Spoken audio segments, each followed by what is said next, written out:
নমস্কার বন্ধুরা, আজ আমি নিয়ে এসেছি দারুণ মুখরোচক ও দারুণ টেস্টি করলার একটি রেসিপি। এই করলা ভীষণ উপকারী হলেও ছোটদের কথা তো বাদই দিলাম, আমরা বড়রাও কিন্তু অনেকেই নাক সিটকায়।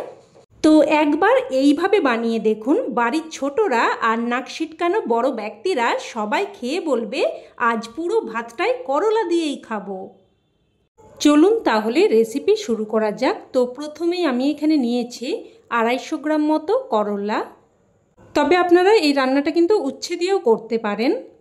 এবার করলাগুলোকে প্রথমে খুব ভালোভাবে ধুয়ে তারপরে কিন্তু কাটছি, কারণ কাটার পর কিন্তু আর ধোবো না।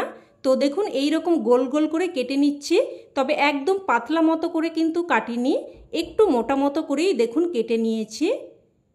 এবার করলার মধ্যে এই একদম শক্ত ধরনের বীজগুলো কিন্তু আমি বাদ দিয়ে দিচ্ছি, তবে আপনারা কিন্তু চাইলে বীজ সমেত রান্না করতে পারেন। এইগুলো আসলে খেতে গেলে দাঁতে বড্ড লাগে, তাই আমি কিন্তু বাদ দিয়ে দিলাম। এবার এখানে নিয়েছি দুটো মাঝারি সাইজের রাঙা আলু বা মিষ্টি আলু। ছুরিতে করে গা ঘষে মিষ্টি আলুর খোসা ছাড়িয়ে নেব। বন্ধুরা, মিষ্টি আলু কিন্তু আমাদের শরীরের জন্য ভীষণ উপকারী। এর মধ্যে প্রচুর পরিমাণে অ্যান্টিঅক্সিডেন্ট আছে, এছাড়াও আছে ভিটামিন এ, সি, পটাশিয়াম, আরও নানান উপাদান। আপনারা কিন্তু গুগল সার্চ করে এর ডিটেলস দেখে নিতে পারেন। তো মিষ্টি আলুর খোসা ছাড়িয়ে আমি প্রথমে একবার ভালোভাবে ধুয়ে নিয়েছি, তারপর দেখুন এইরকম গোল গোল করে কেটে নিচ্ছি। একদম পাতলা না, একটু মোটা মতো করেই কেটে নিয়েছি। এবার এগুলোকে আবারও ভালোভাবে ধুয়ে নেব। এবার গ্যাস অন করে ফ্রাইং প্যান বসিয়ে এখানে দিয়ে দিচ্ছি প্রায় 3 থেকে 4 চামচ মতো সর্ষের তেল। তেলটাকে খুব ভালোভাবে গরম করে নিয়েছি। এবার এর মধ্যে কেটে রাখা করলাগুলো দিয়ে দিচ্ছি। সমস্ত করলাগুলো দিয়ে এবার এর মধ্যে সামান্য একটু করে লবণ আর সামান্য একটু হলুদ গুঁড়ো দিয়ে দিলাম। লবণ আর হলুদ গুঁড়োটা একটু নাড়াচাড়া করে মিশিয়ে নিয়ে তারপর দেখুন এইভাবে করলাগুলোকে একটা একটা করে ছড়িয়ে দিয়েছি। এতে করে সব জায়গায় তাপটা সমানভাবে পাবে আর করলাগুলো খুবই তাড়াতাড়ি ভাজা বা সেদ্ধ হয়ে যাবে। এবার এখানে মিডিয়াম ফ্লেমে একটা ঢাকনা দিয়ে প্রায় 4 থেকে 5 মিনিট মতো করলাগুলোকে ভেজে নেব। আর ঢাকনা দিয়ে ভাজলে করলাগুলো কিন্তু তাড়াতাড়ি সেদ্ধ হয়ে যাবে। তো দেখুন 2 মিনিট ঢাকনা দিয়ে এক পিঠ ভেজে নিয়ে অপর পিঠ একইভাবে উল্টে দিয়ে আবারও প্রায় 2 মিনিট মতো ঢাকনা দিয়ে ভেজে নিচ্ছি। তো দেখুন প্রায় কিন্তু 4 থেকে 5 মিনিট ধরে করলাগুলোকে ভেজে নিয়েছি। এবার এগুলো উঠিয়ে রাখছি। উঠিয়ে নিয়ে এবার ওই তেলের মধ্যে দিয়ে দিলাম কেটে ধুয়ে রাখা মিষ্টি আলু, আর সাথে অল্প একটু লবণ দিয়ে দিলাম।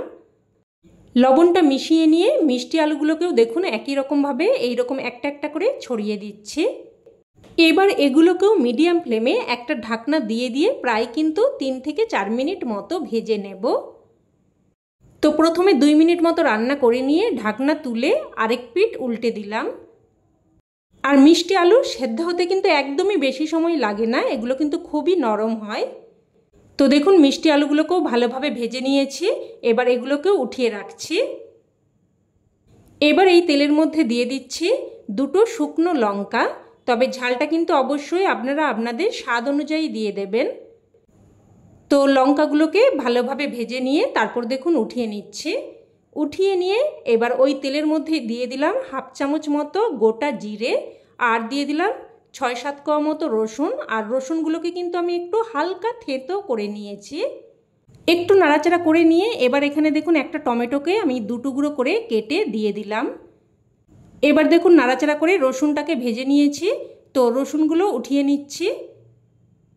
উঠিয়ে নিয়ে এবার এখানে দিয়ে দিচ্ছি একটা মিডিয়াম সাইজের কুচানো পেঁয়াজ।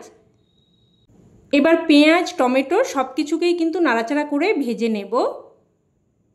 বন্ধুরা, এইভাবে এই রান্নাটা কিন্তু অবশ্যই একবার হলেও বানিয়ে দেখবেন।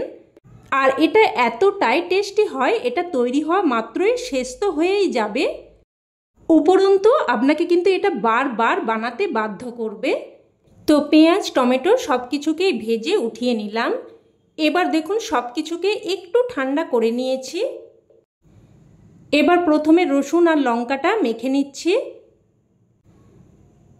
তো প্রথমে এখানে একটু লবণ দিয়ে রসুন আর লঙ্কাটাকে ভালোভাবে মেখে নেব। লঙ্কা আর রসুনটা প্রথমে মেখে নিয়ে এবার একে একে করলা, মিষ্টি আলু, পেঁয়াজ, টমেটো সব কিছু একসাথে মেখে নেব।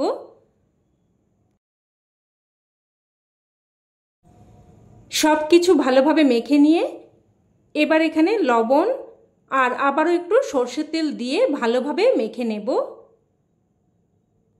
তো ভালোভাবে মেখে নিলে একদম নুন ঝাল মিষ্টি দারুণ মুখরোচক করলা আর মিষ্টি আলুর ভর্তা একদম তৈরি। এবার এটা গরমাগরম ভাতের সাথে পরিবেশন করুন, খেতে কিন্তু জাস্ট ফাটাফাটি লাগে। আর আমার কথাই নয়, আপনারাও এইভাবে একবার বানিয়ে দেখুন, তারপরেই কিন্তু আমাকে কমেন্টে জানাবেন খেয়ে আপনাদের কেমন লাগলো। তো রেসিপি ভালো লেগে থাকলে প্লিজ একটা লাইক দিয়ে দেবেন, আর চাইলে অন্যান্য বন্ধুবান্ধব আত্মীয় স্বজনদের সাথে শেয়ারও করতে পারেন। আর চ্যানেলের নতুন বন্ধু হয়ে থাকলে চ্যানেলটি অবশ্যই করে সাবস্ক্রাইব করে নেবেন, আর সাথে বেল আইকনটিও অন করে রাখবেন যাতে সমস্ত রেসিপির নোটিফিকেশন আপনার কাছে পৌঁছয়। তো আজ এই অবধি, আবারও অন্য কোনো রেসিপিতে দেখা হবে। ততক্ষণে ভালো থাকবেন, সুস্থ থাকবেন, আর সকলকে ধন্যবাদ।